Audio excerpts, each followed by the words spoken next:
Hi, everybody, and welcome to The Love That Loves You Back, a podcast between myself, Valerie Kabov, and my dear friend, Jonathan Fremantle.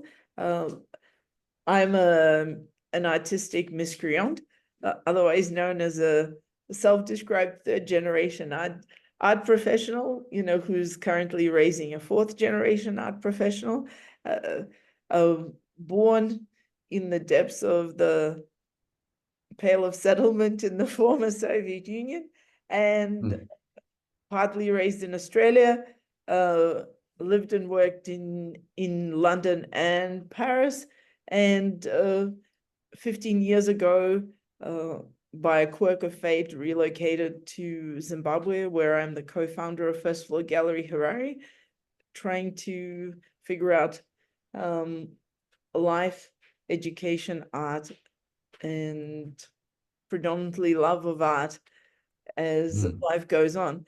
And without further ado, over to Jonathan.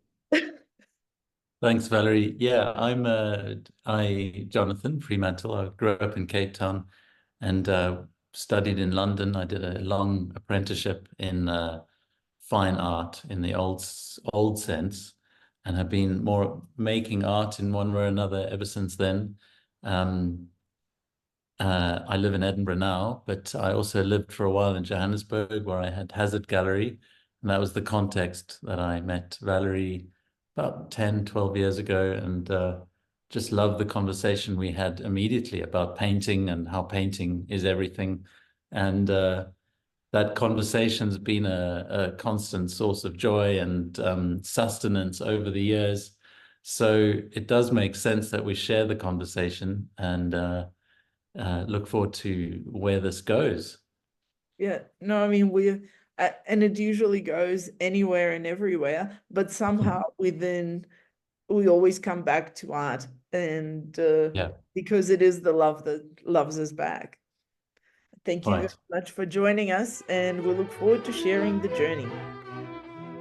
Oh, hi, everybody. We are discussing possibly the most significant genre in art history in many ways, and that's the portrait. Feel free to disagree, but look, for me, I remember in my earlier days as a wannabe artist that I didn't merely want to be an artist, I actually wanted to be a portraitist. And one of the reasons that I wanted to be a portraitist is because it was the way it was explained to me and the way I thought about the most difficult thing to achieve in art, right? And that's the sort of asshole kid that I was. I'm like, this is the most difficult thing to do. This is the one thing that I want to do, right? And the reason that I was, and I think I was maybe 9 or 10, and I remember, being raised with that history of portraiture and painting my parents' portraits, like in regal form, in regal profiles, in a very kind of early Florentine Renaissance ways, all of those Medici Yes. portraits where they're all in profile. And I think partly because the reason they're all in profile is because that's how they have the Medici nose and recognizable by the Medici nose. And so that's this, but I painted my parents in, with these green stripy wallpaper and Nice. kind of 18th century dress, both of them in sort of paramilitary, sort of very sort of Russian aristocracy of the 18th century. That was kind of my vibe. And I think those portraits still exist.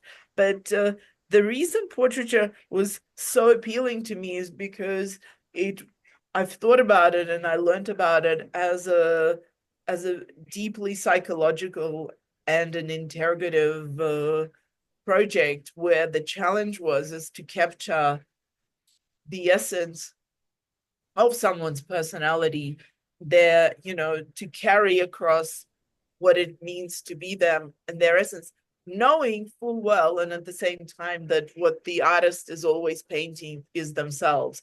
And that kind of idea of being able to separate yourself from your work sufficiently to let the image of another and the spirit of another to come in, that makes it a dramatically complex task for portraiture. And that's kind of the reverence that I've always had for portraiture personally. Will carry on to your kind of like your experience, because you have an ongoing practice as a Yeah. portraitist, among other things. I think it is something that has, in a way, lost its, I guess, gravitas in many ways with Yes. the advent of photography. But I think the history of portraiture is also very interesting, because the idea of presenting a unique likeness in art as opposed to a signifier for a person was, as a conceptual shift for me. And we discussed this before. The Fayum funeral portraits are probably the first paintings that, are committed to a likeness and Yeah. paint, uh, which is very strange because they're painting dead people who Mm. are dead. And yet they're painting them as though they're alive, as opposed to the funeral masks that we get Yeah. to see later that are of dead people. And I'm just, although the Fayum portraits emerge later than the sculptural paintings, I mean the sculptural, like the busts of Roman emperors that are also very, very strong, portrait likenesses. And I wonder whether we lost a whole lot of painting, and I assume we have, that was focused, in the Greco-Roman period, that was very focused on portraiture, simply because Pompeii. I think the subject matter shift is there. I mean, even if you look at Khoisan rock paintings, they're depictions of figures hunting, or they're depictions of their kind of half man, half animal gods. Gods are kind of portraits in a sense. They're a specific depiction of a which invokes that person, invokes the essence of that. And I think those wonderful Egyptian paintings are kind of, they're paintings on the cask, which are intended to be viewed in the afterlife. So in a sense, they're kind of, don't forget who you are as you travel through to another dimension. And I feel like maybe a portrait in its highest form is a connection between the sort of physical mortal embodiment of that soul and the the wider significance of that soul, and somehow it manages to draw a line between something very particular. This is quite often, there's wonderful paintings where, like Whistler's portrait of his mother, which is at one sense quite obviously her. You can feel her presence, and yet it also has this eternal feeling. And it's a bit early in the conversation to bring the Mona Lisa in, but it's No, let's not. never a bad moment, because I've had a long, I think everyone has a relationship with the Mona Lisa. It's probably the first celebrity image, in many ways. Um, there's a very good other conversation we can have about that, which is how the Mona Lisa was taken to America on tour and how that began its celebrity status. But the image itself is of, quite obviously, of someone that Da Vinci had a close relationship with, whoever that is. Some people say it's a self-portrait. Others say La Gioconda was a particular woman. Anyway, the intimacy in the painting is clear. The painter knows the person. And yet, when you stand, as I did not long ago in the Louvre, with a sea of people, and all have their phones up, and there's this little painting there in the front of this crowd, it has a presence, which is that it's not just being looked at, it's looking at you. And I think that that ability to use the image of a specific person as a kind of portal to something wider and bigger is where portraiture is at its most dynamic. I don't know if you know the Botticelli portrait of a young man. It's Yes. yeah, it's an odd one because Botticelli's, he's doing the Three Graces and the Primavera and these scenes which are drawing on classical history and myth. And yet the portrait of a young man is clearly a portrait of a young man. It's a person, it's someone he knows. And it's so modern, it could have been done recently. Um, Apart from its profound amount of technical ability, which only happens every now and then in this human embodiment. And I remember when I was studying, I did this very strange apprenticeship thing where we learnt skills in the old sense, and we were given access to the National Gallery to sit and make a master copy. And it was great because you got in early, before the crowds, and you were so they set you up before the people arrived. So I was copying that painting, and you had time alone with it, sitting there, spending time. And it felt very much like I was painting a portrait of the same man that Botticelli was painting. And I think it was possible to have that experience because the portrait like I said, is a portal. So the skill and the ability to achieve some kind of window rather than an image. The image is transparent.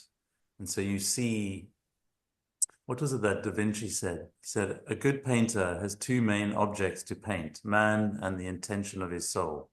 The former is easy, the latter hard, as he has to represent it by the attitude and movement of the limbs.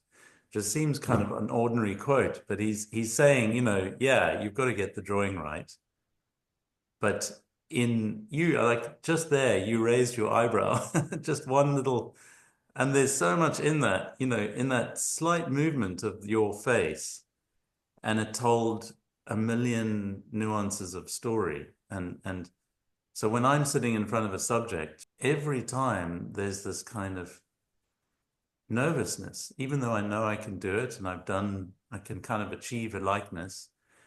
There's this unknown that how are you going to paint this invisible magic? Well, it's a responsibility, right? It's It the is. ultimate Yeah. sense of responsibility.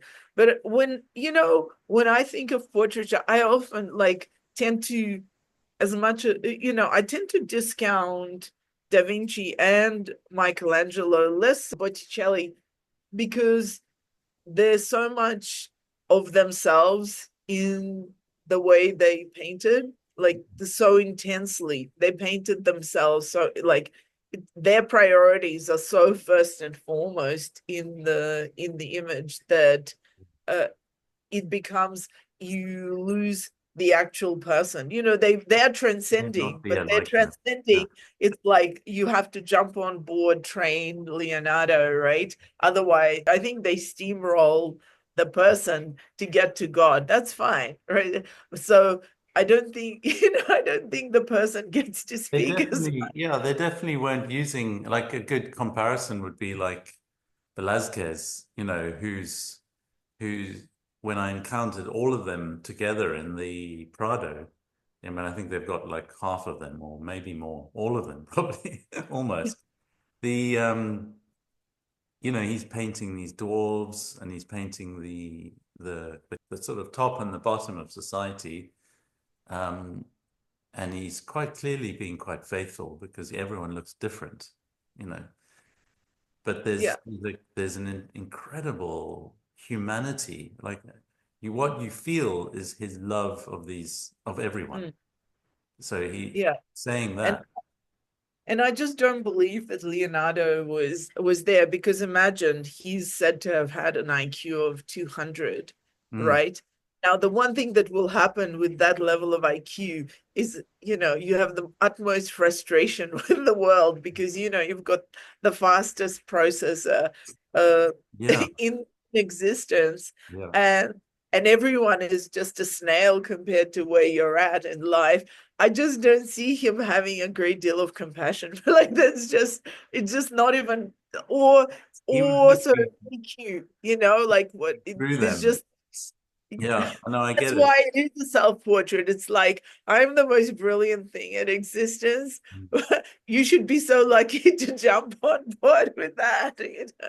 I don't know. Like it's I think it's more like that. It's just because for me, the portraiture is just having like a psychological insight Yes. into the person. And that's why, speaking of the Louvre, for me, the irony is that everyone is standing in front of Mona Lisa on one side, and then immediately behind her on the other side, there's some absolutely exquisite Titian portraits that are, in terms of psychological insight, Mm. human engagement, and perception, are just, like, in my view, entirely superior, just Yeah. because they're just so extraordinary. And Titian is like and what is really interesting is, with Titian's portraits, is that even though they're all presented in a very formal way, like there's a huge range of portraits where,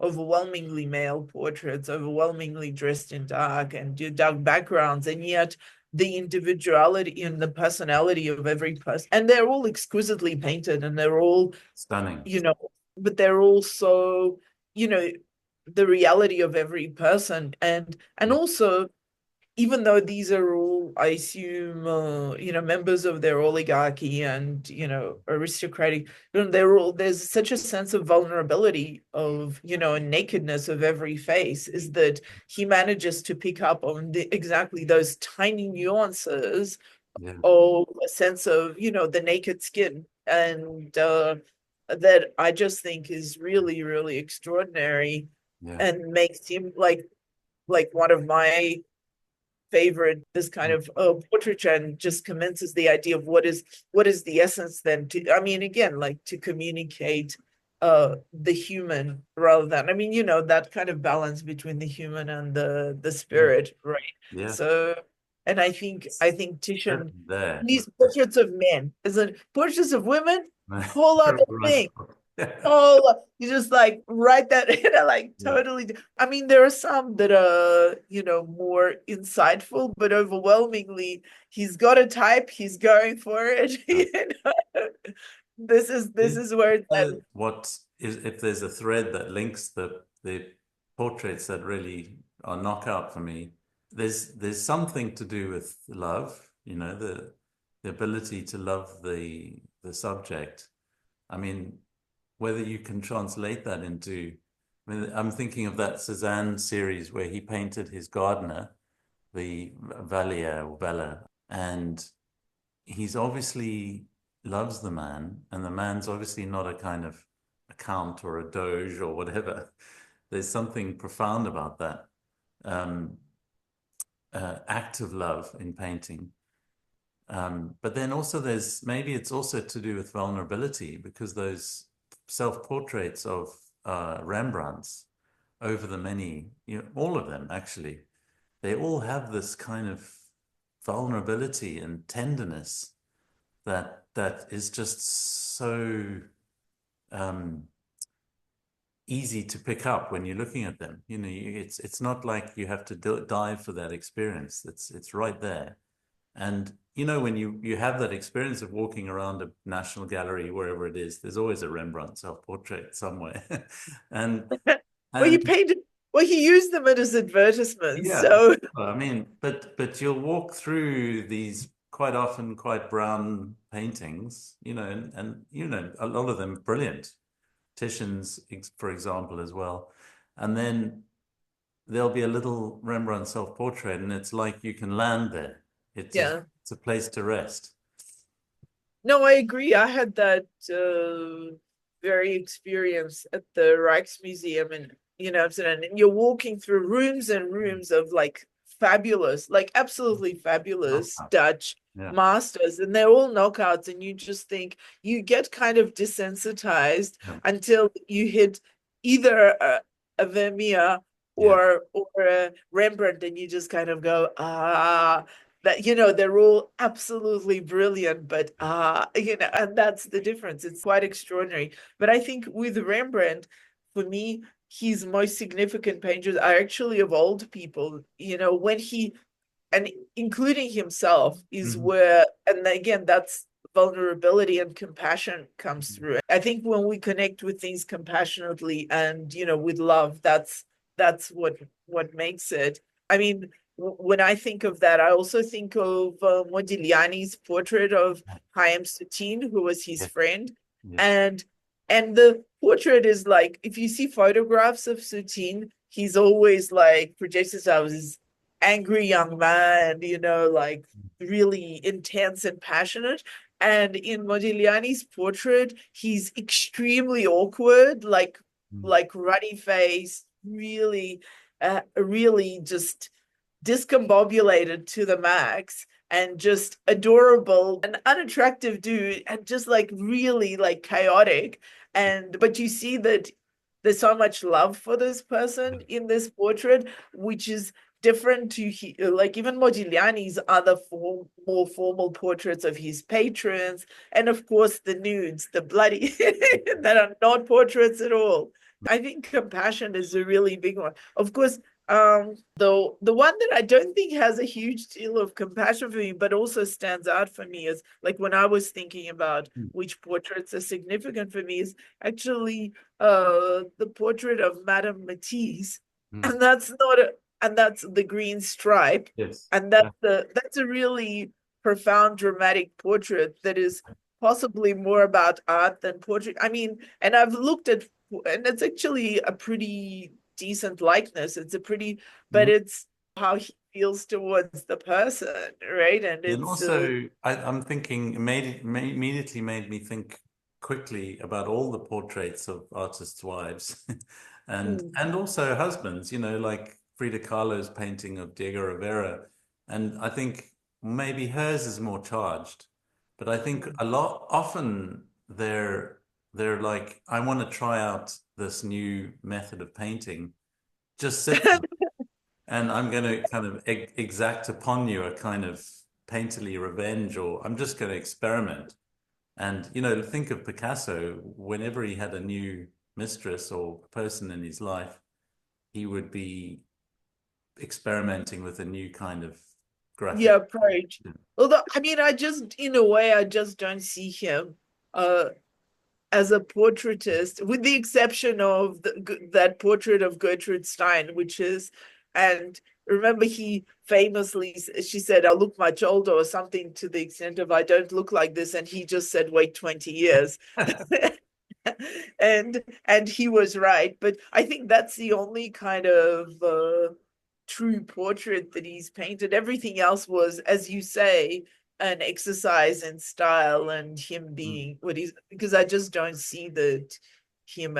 I mean, also, no, I mean, I lie. I mean, there are a couple of he's Yeah, got yeah. a portrait of Hakhlova, right, when she Mhm. was his wife, that was also very formal, where he was trying to be a, but I still think the Gertrude Stein was like, was the, He clearly didn't have a, we were talking about empathy and love, he didn't have spades of that kind of, that wasn't the frequency he was tuning into. no, On the yeah, other end of that spectrum is I don't know if you know Gwen John's portraits, but she was the sister of Augustus John, who was a quite famous Victorian painter, and he was in that style of alpha male kind of, a kind of John Singer Sargent, but not quite as good. Sargent is complicated and interesting because he's so good and he's so seductive, and sometimes his paintings seduce you in a way that's quite powerful, like his painting of Lady Agnew, which is like, it's casts a spell on you. It's very sexual. But mm, Gwen John was the sister of Augustus John, who's this kind of famous character of the time, and she was much quieter. And I put her in the same area as Giorgio Morandi, and she lived as a nun for a lot of much of her life. But she also had Rodin as a lover. I mean, earlier on in her life, she went to Paris and, she was That's convenient. quite a But and then character. after that to the nunnery, Yeah, get the well, more or less. But her paintings of the nuns are complete portraits. So it's not like the face is where you're getting the likeness. It's every single brush mark, including the kind of top left corner of the wall, is a kind of portrait of essence. So even though I'm sure you would recognize the person, and that's where it's quite interesting. Like we're looking at a portrait that's 500 years old. Does it matter that it's a likeness or not? It sort of does because we know there's something in that painting that feels, even though we don't have an image to compare it to, like a feels truth. of that like the truth. Yeah, exactly. Yeah. And yeah, I agree. I think that's where portraiture really gets us. Just remind me of the most comical thing in the I think it's either in Duck Soup or one of the Marx Brothers films where Groucho says, it's a great painting if the eyes follow you around. Yes, I think I know. It's just because actually I remember studying portraiture and they said that if you want, to connect the eyes of the character to connect, you need to position them centrally. There's hella technique to go through the thing. Get that. And Yeah. I'm just thinking about other traditions and Mhm. and they I mean there is a common ethos of documentation of Yeah. or uh somebody wants to be remembered. And I think, portraiture emerges from self-aggrandizement, right? And that's how I think, people start out. We have portraits of rulers on coins, right, being minted into coins, Mm, and then that emerges. And then when wealth becomes more broadly spread, mm, then other people say, well, they want to attach themselves. mm, So portrait is not just about commemorating yourself, but asserting a certain status, mm, right? And that's when I guess social value of art becomes more dominant, which is I guess the polar extreme of compassion mm. and spirituality that we're discussing. There's a And whole other dimension to that where I did a portrait recently of a guy who's the Lord Lieutenant for Aberdeenshire, which is he's kind of captain of industry, and then he's also was the kind of Queen's guy in Aberdeen. That's the job. Anyway, very, very humble, very like had a real presence, this guy, but he would never consider being painted. So there was no real ego. His wife commissioned it. She wanted it. And he went into the experience with a kind of, this is not an experience I really wanted, but I'm open to it.